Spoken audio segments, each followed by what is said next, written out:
यदि आप AC technician हैं या एसी के रिपेयरिंग का काम आप सीख रहे हैं और आप किसी विंडो एयर कंडीशनर की वायरिंग करने जाते हैं और पता चलता है कि उसकी पीसीबी खराब हो गई है, या एसी को रिपेयर करने जाते हैं और पीसीबी रिपेयर नहीं हो पा रहा है, तो आप करते क्या है, मार्केट से यूनिवर्सल पीसीबी खरीद के लाते हैं। तो यूनिवर्सल पीसीबी कैसे आपको लगाना है ये मैं आपको भी बताऊंगा। और यहाँ पर आप देखिएगा ये सभी हमारे स्टूडेंट हैं, अपने सभी स्टूडेंट को भी बताऊंगा। तो जैसे आप यहाँ देखेंगे कोई भी यूनिवर्सल पीसीबी कैसे लगाया जाता है, जैसे देखेंगे ये विंडो एसी का मेन पीसीबी है और ये हमारे हाथ में यूनिवर्सल पीसीबी है।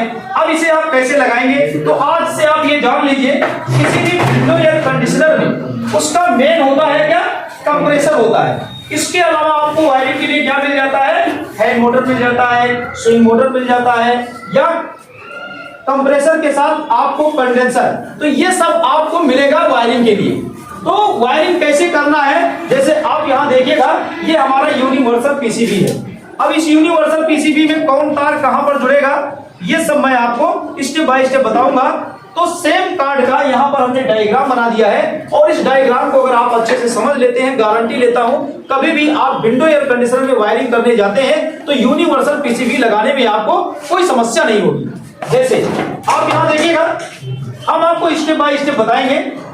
तो यहाँ ये जो कार्ड आपको मिल जाता है, जैसे हमने आपको ये कार्ड जो दिखाया है, इसी कार्ड में एक जगह लिखा होता है न्यूट्रल, यहाँ न्यूट्रल लिखा होता है और न्यूट्रल में देखेंगे एक साइड से ऐसे आपको कई पत्तियां यहाँ पर मिल जाती हैं। जैसे आप यहाँ देख सकते हैं, ये एक साइड में यहाँ कई पत्तियां मिल जाती हैं, यहाँ न्यूट्रल लिखा भी है।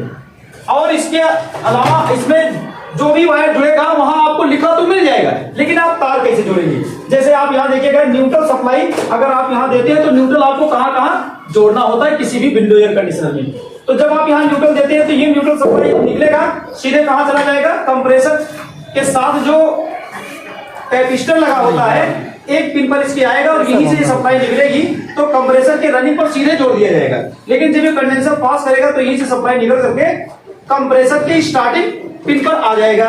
और न्यूट्रल कहाँ जाएगा, तो यहाँ देखेंगे ये न्यूट्रल का जो जंक्शन है, यहाँ से न्यूट्रल निकल रहा है तो सीधे निकाल करके आपको स्विंग मोटर से जोड़ देना है। और यही न्यूट्रल सप्लाई आप यहाँ देखेंगे तो आपको फैन मोटर एक कॉमन वायर से जोड़ देना है, फैन मोटर की वायर की पहचान करने के बाद। अब इसके अलावा आप यहाँ देखिएगा फेज वायर, तो यहाँ पर फेज वायर जो आपको मिल जाता है, ये फेज वायर की जो सप्लाई होती है, यहाँ एक बार कार्ड में मैं आपको दिखा दूं।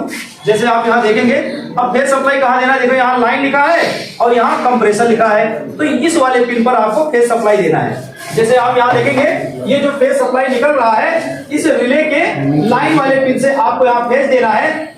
और यही फेज प्रिंट के अंदर माने कार्ड के अंदर ही और भी रिले लगे होते हैं, तो वो इंटरनल चले जाते हैं, आपको बाहर से वायरिंग करना है। तो जैसे आप यहाँ देखिएगा, जब आप यहाँ फेज देते हैं तो 3 मिनट के बाद जब ये रिले ऑन होगा तो यहाँ से फेज सप्लाई निकलेगा और कंप्रेसर के कॉमन पर आएगा, और जैसे कंप्रेसर के कॉमन पर आएगा तो आपका कंप्रेसर चलेगा। इसके अलावा देखेंगे ये फेज सप्लाई फ्यूज के द्वारा कार्ड के अंदर और जो रिले लगे होते हैं उस रिले में जाता है। और यहाँ पर देखेंगे अलग अलग रिले लगाया गया है। यहाँ जैसे स्विंग मोटर को चलाना है तो स्विंग मोटर के लिए यहाँ पर एक अलग से रिले लगा है, ये रिले जब ऑन होगा तो ये फेज सप्लाई स्विंग मोटर में आएगा, यहाँ न्यूट्रल पहले से था तो मोटर आपका चलेगा। इसके अलावा जैसे देखेंगे फैन मोटर में हाई मीडियम लो करना है, तो यहाँ हाई है, मीडियम है, लो है, तो यहाँ से फैन मोटर के हाई मीडियम लो का कनेक्शन अगर आप कर देते हैं तो किसी भी विंडो एयर कंडीशनर में इतनी ही यूनिवर्सल कार्ड लगाकर वायरिंग किया जाता है।